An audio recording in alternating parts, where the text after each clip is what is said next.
नमस्कार, मैं अमित। आप देख रहे हैं जन नेटवर्क और रिपब्लिक बिहार।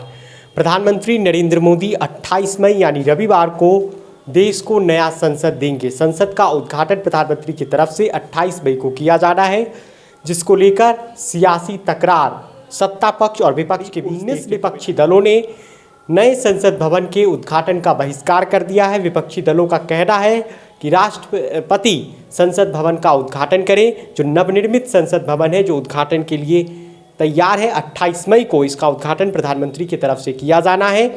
लेकिन विपक्ष मांग कर रहा है कि ये संसद भवन का जो उद्घाटन है वे राष्ट्रपति के हाथों हो। इस बात के लिए 21 मई को राहुल गांधी, जो कांग्रेस के नेता है, उन्होंने ट्वीट कर कहा था कि नए संसद भवन का उद्घाटन प्रधानमंत्री को नहीं बल्कि राष्ट्रपति जी को करना चाहिए। जिसके बाद एक के बाद एक भारतीय राष्ट्रीय कांग्रेस, जो संसद में मुख्य विपक्षी पार्टी है, डीएमके, जो तमिलनाडु की सत्तारूढ़ दल है, आम आदमी पार्टी, शिवसेना, उद्धव गुट, समाजवादी पार्टी, राष्ट्रवादी कांग्रेस, जनता दल यूनाइटेड, राष्ट्रीय जनता दल यूनाइटेड, राष्ट्रीय Lokdal, Kerala Congress, Jharkhand Mukti Morcha, Trinamool Congress, Indian Muslim League, National Conference जैसे करीब 19 दलों ने बहिष्कार कर दिया कि वह संसद के नए उद्घाटन में नहीं आएंगे। उनका मानना है, उनका मत है कि राष्ट्रपति इसका उद्घाटन करे। जबकि आज बीएसपी प्रमुख मायावती ने कह दिया है कि वह नए संसद भवन के उद्घाटन में शामिल होंगी उनकी पार्टी। हालांकि वह खुद शामिल नहीं होंगी, लेकिन उनकी पार्टी शामिल होगी। बीजेडी, जो नवीन पटनायक की पार्टी है, वे भी नए संसद भवन के उद्घाटन समारोह में शामिल हो रही है। जैसा कि आप जानते हैं कि राष्ट्रपति इस समारोह में शामिल नहीं हो रही हैं, जिसको लेकर विपक्ष लगातार केंद्र सरकार पर हमलावर है। विपक्ष का कहना है कि संविधान का आर्टिकल 79 ये कहता है कि संसद क्या है, तो संसद राष्ट्रपति, लोकसभा और राज्यसभा को मिलकर संसद का निर्माण होता है। यानी एक तरीके से ये कह सकते हैं कि कार्यपालिका के प्रमुख अगर प्रधानमंत्री होते हैं तो विधायिका के प्रमुख राष्ट्रपति होते हैं। वैसे सरकार में कहा जाता है संवैधानिक प्रमुख राष्ट्रपति हैं। आपको बता दें कि नई संसद की मांग 2019 में उठी। दिसंबर 2020 में प्रधानमंत्री नरेंद्र मोदी ने इस संसद भवन का शिलान्यास किया था और 2 बार प्रधानमंत्री नरेंद्र मोदी इस संसद भवन का औचक निरीक्षण भी कर चुके थे, जो नए संसद भवन बन रहा है। एक वक्त कोरोना के वक्त दौरान और एक वक्त इसी साल मार्च महीने में प्रधानमंत्री ने इसका औचक निरीक्षण किया था। 888 लोकसभा के जो सदस्य हैं, सदस्यों के बैठने की व्यवस्था है और 384 राज्यसभा के सदस्यों के बैठने की व्यवस्था है। राज्यसभा और लोकसभा के संयुक्त सत्र के लिए 1272 सांसदों के बैठने की व्यवस्था भी की गई है। वह पिछला जो संसद था जिसे 1921 में उस संसद का शिलान्यास किया गया था, कब 83 लाख रुपया पुराना सदन जो अभी चल रहा था उस पर खर्च हुए थे बनाने में, जबकि इस संसद को जो नया सदन है उसे बनाने में करीब 1200 करोड़ रुपए खर्च हो रहे हैं। जबकि करीब 6 वर्ष का वक्त उसे लगा था बनने में, जबकि मात्र 28 महीने का वक्त नए संसद के बनने में लगा है।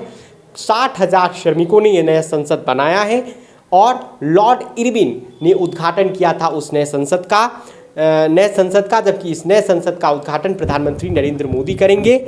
जबकि उस संसद में 250 राज्यसभा और 543 लोकसभा सदस्यों की बैठने की व्यवस्था है। 1971 के बाद भारत में लोकसभा सदस्यों की संख्या में इजाफा नहीं हुआ है, लेकिन 2026 में परिसीमन हो सकता है, ऐसा अनुमान लगाना है। बीजेपी ने विपक्ष के आरोपों पर पलटवार करते हुए कहा है कि छत्तीसगढ़ में 2021 में जब भूपेश बघेल की सरकार ने छत्तीसगढ़ विधानसभा का निर्माण कराया, शिलान्यास किया था, तो उस कार्यक्रम में राहुल गांधी और सोनिया गांधी को बुलाया गया था।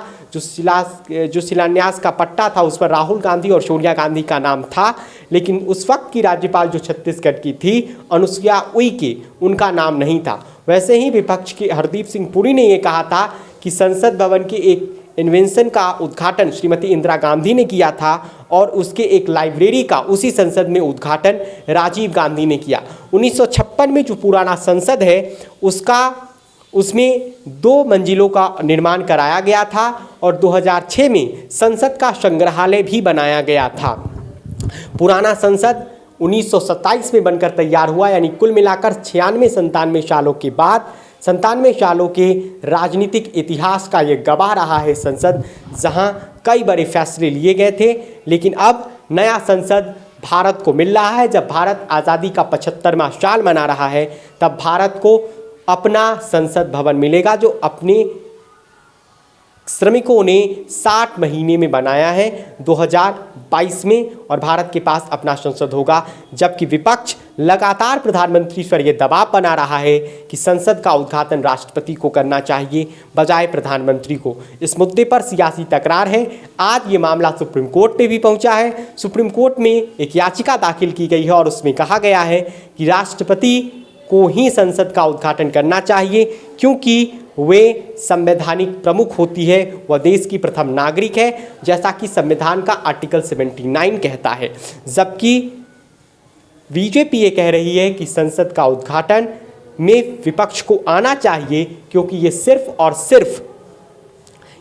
सिर्फ संसद का उद्घाटन ही नहीं, ये सिर्फ नरेंद्र मोदी द्वारा बनाए गए संसद का उद्घाटन नहीं, बल्कि 140 करोड़ लोगों की आवाज़ इस सदन में उठेगी, इसलिए विपक्ष को आना चाहिए। वैसे प्रधानमंत्री नरेंद्र मोदी जब आज 3 देशों के दौरे से लौट रहे थे, लौटने के बाद जब उन्होंने कार्यकर्ताओं को संबोधित किया था आज सुबह, तो उन्होंने इशारों में विपक्ष पर हमला बोला था कि जब मैं ऑस्ट्रेलिया में भारतवंशियों के बीच था, तब वहाँ की सरकार, वहाँ के प्रधानमंत्री, पूर्व प्रधानमंत्री विपक्ष के नेता थे। लेकिन तो इसके बाद उन्होंने इशारों में विपक्ष पर हमला बोला। वैसे 28 मई को सावरकर की जयंती है, विनायक सावरकर की जयंती है। उस दिन ये कार्यक्रम का आयोजन किया जा रहा है जब 28 मई को प्रधानमंत्री इस संसद का उद्घाटन करेंगे। हम आपको बता दें कि 26 मई को प्रधानमंत्री का 9 साल का कार्यकाल पूरा कर रहे हैं, और 31 मई को प्रधानमंत्री अजमेर में अपने सरकार के 9 वर्ष पूरे होने पर राजस्थान के अजमेर में एक रैली करेंगे। फिलहाल संसद भवन के उद्घाटन को लेकर सत्ता पक्ष और विपक्ष आमने सामने है। विपक्ष कह रहा है कि संसद का उद्घाटन राष्ट्रपति के हाथों हो, क्योंकि राष्ट्रपति संवैधानिक प्रमुख होती है, और सत्ता पक्ष की तरफ से कहा गया है कि प्रधानमंत्री नरेंद्र मोदी ही लोकसभा सचिवालय की ओर से, जैसा कि एक इन्विटेशन कार्ड जारी हुआ था जिसमें कहा गया था कि प्रधानमंत्री नरेंद्र मोदी 28 मई को इसका उद्घाटन करेंगे। फिलहाल नया संसद भवन 1200 करोड़ रुपए खर्च कर बनाया गया है, जिसमें 1272 सांसदों की बैठने की व्यवस्था की गई है। आधुनिक तकनीकों के साथ ये संसद भवन बनकर तैयार हो रहा है। पक्ष और विपक्ष से इतर बात ये कि ये संसद 28 मई का दिन भारत के लिए ऐतिहासिक दिन है, जब भारत के पास अपने द्वारा बनाया हुआ संसद है। इस पर राजनीति नहीं होनी चाहिए, बल्कि सत्ता पक्ष और विपक्ष को मिलकर लोगों के लिए काम करना चाहिए। आप ये वीडियो जन नेटवर्क पर देख रहे थे। अगर वीडियो पसंद आए तो चैनल को लाइक करें। ये वीडियो अगर आप फेसबुक पेज पर देख रहे हैं तो पेज को फॉलो करना